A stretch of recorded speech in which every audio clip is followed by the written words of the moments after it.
Olá, servos de Deus, muito bom dia, que Deus abençoe a todos em nome de Jesus, que Deus abençoe todos vocês que estão interessados na palavra de Deus, que priorizam ela acima de tudo, e Deus com certeza também há de priorizar aqueles que o priorizam.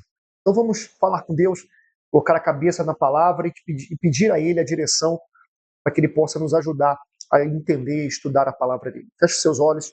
Ó Espírito de Deus, em nome do teu Filho amado, Senhor Jesus, nesse momento nós nos conectamos, nos colocamos aqui na tua santa e gloriosa presença e pedimos ao Senhor que o Senhor venha fazer, meu Pai, com que o teu poder se aperfeiçoe aqui agora em cada um de nós, arrancando de nós tudo aquilo que não presta, tudo aquilo que não agrada ao Senhor, meu Pai, que o Senhor coloque as tuas mãos sobre nós, tuas mãos poderosas, desde o alto da nossa cabeça até a planta dos nossos pés, e tudo que havia de negativo, de nocivo, que atrapalhava, que destruía, tentava destruir a nossa fé, que todo esse mal, em nome de Jesus, que saia agora.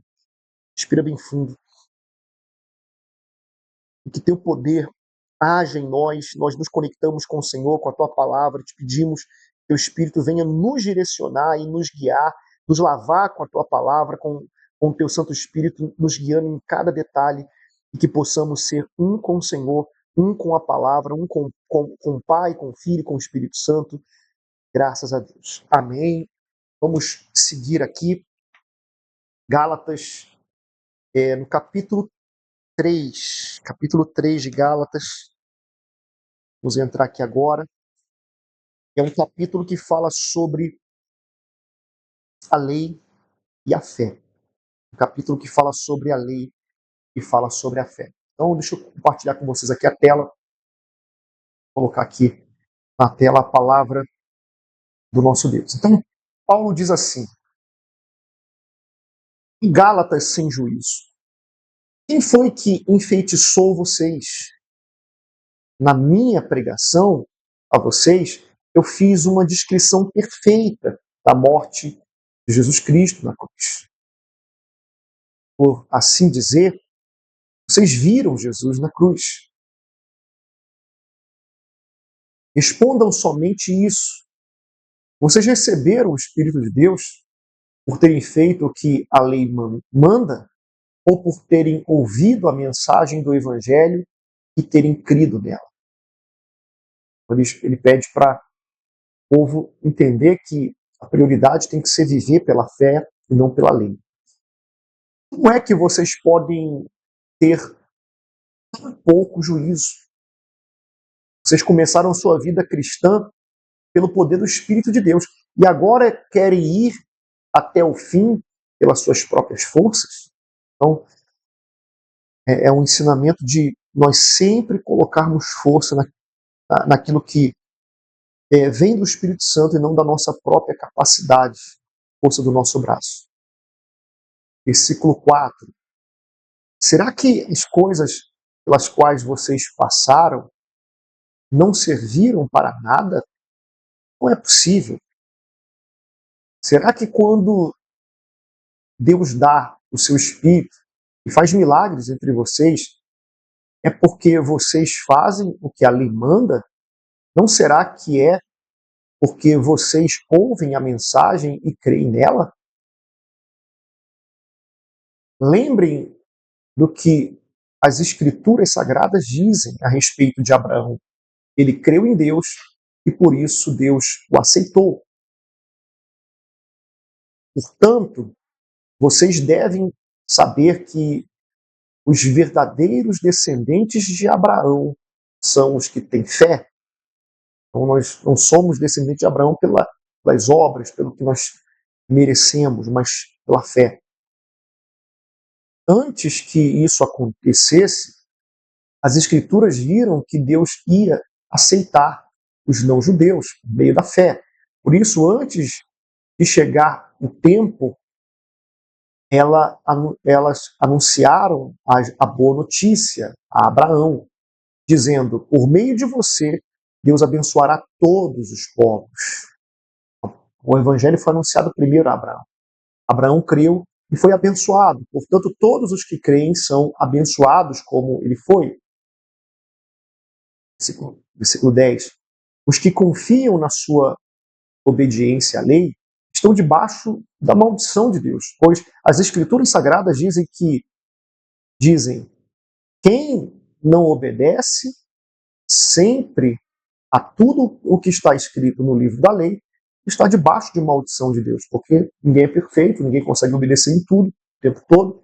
Então a maldição está sobre quem está debaixo da lei, não debaixo da fé, debaixo do preço que Jesus pagou por nós. É claro que ninguém é aceito por Deus por meio da lei, pois as Escrituras dizem, viverá aquele que por meio de fé é aceito por Deus. O meu justo viverá pela fé, como dizem Abacuque. Mas a lei não tem nada a ver com a fé. Pelo contrário, como dizem as Escrituras, viverá aquele que fizer que a lei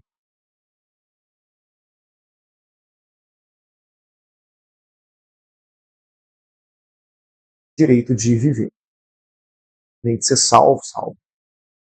Porém, Cristo, tornando-se maldição por nós, nos livrou da maldição imposta pela lei. Como dizem as Escrituras, maldito todo aquele que for pendurado no madeiro. Então Deus, pendurado na cruz no caso, né? Ele se fez maldição por nós. Cristo fez isso para que a bênção que Deus prometeu a Abraão seja dada por meio de Cristo Jesus aos não-judeus e para que todos nós recebamos por meio da fé o Espírito que Deus prometeu. Então, o Espírito Santo, o Espírito prometido, ele vem também por meio da fé. Sem fé, é impossível agradar a Deus. Se nós não crermos, nós não teremos esse privilégio de recebê-lo. A gente tem aqui muitos pontos e olha só que interessante aqui no comentário do Bispo Macedo. Olha só esse detalhe aqui. Ele comenta aqui sobre. Primeiro, vamos lá, não viver pela nossa força do braço, né, que é o versículo 3. Mas agora, pela carne, depois de serem revestidos pelo Espírito de Deus, os gálatas se voltaram para a carne, isto é, passaram a praticar ritos e cerimônias judaicas, como circuncisão. Se eles haviam recebido o perdão, a salvação e o Espírito Santo somente por meio da fé no Senhor Jesus, não havia razão para se prenderem aos rudimentos da lei. Veja, veja que um bom começo na jornada cristã não significa um bom final. Ou seja, as pessoas que iniciam sua vida cristã com dedicação acabaram fracassando porque agiram de forma imprudente, impetuosa, ao seguirem maus conselhos. Com isso, se perderam do caminho da fé. O Evangelho é eficaz e carrega a sua essência, a simplicidade. Assim, quem o abandona deixa de receber o, o seu auxílio e a direção para alcançar a vida eterna. Aí o bispo continua aqui falando sobre que Abraão creu. Embora o patriarca tenha sido capaz de deixar sua parentela, caminhar por anos em busca da terra prometida, se circuncidar e suportar a longa espera do cumprimento da promessa, não foi isso que o tornou notável diante do Altíssimo. A confiança inabalável de Abraão em Deus foi o que tornou o homem aprovado e uma referência em todas as gerações. Então, o que nos faz ser essa referência diante de Deus, o que nos faz sermos provados diante de Deus, é mais do que simplesmente acreditarmos, é mais do que simplesmente fazer algo, mas é crer nele, crer que ele com certeza há de cumprir todas as promessas dele. E hoje é dia de mais um dia continuar crendo. Todos os dias é dia de crer. E hoje, nessa segunda-feira, renovar a aliança, porque Deus fala que lembra da aliança que ele fez com Abraão. Ele também sempre lembra que você fez uma aliança com ele. E hoje é dia de renovar essa aliança com Deus. Às 8, às 15, no principal horário, 19h30, inclusive lavando as mãos com a água do mar e explicando mais detalhes para vocês aqui dentro do Congresso da Prosperidade com Deus, tá bom? Deus abençoe a todos e até logo mais. Um abraço.